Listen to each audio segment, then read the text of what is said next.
Respiratory system. In this process, the oxygen of the atmosphere is delivered to the human body. This video we will first talk about the anatomy and physiology of the respiratory system.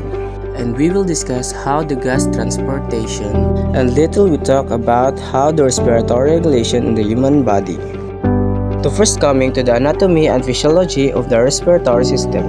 The human respiratory system has two parts: the upper respiratory system and the lower respiratory system. The upper respiratory system consists nasal cavity, pharynx, and larynx. Air entering to nasal cavity flows to the passage created by superior,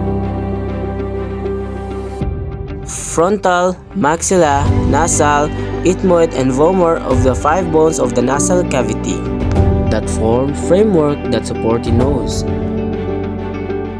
The pharynx is a 5-inch long tube that starts near our nose and ends at our windpipe. Pharynx consists of 3 major: nasopharynx, oropharynx, and laryngopharynx. The larynx is an organ complex structure that serves as a dual function, as an air canal to the lung and as the organ of function. This little framework of the larynx consists of cartilage connected by the membranes.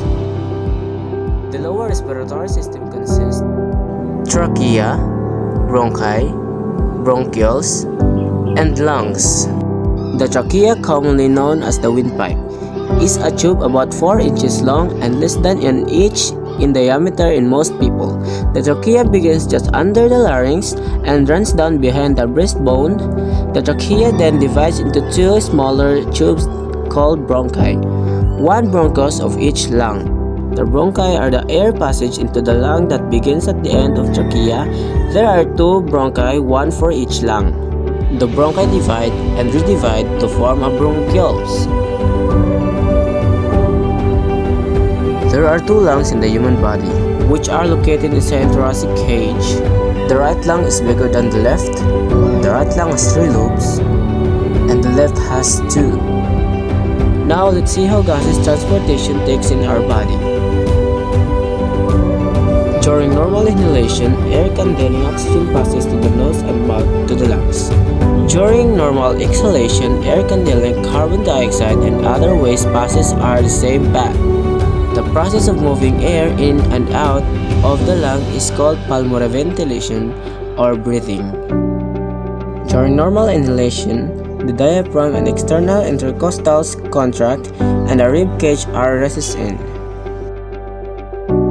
But the normal exhalation, the muscle relaxes so air is expelled out. Thank you for watching.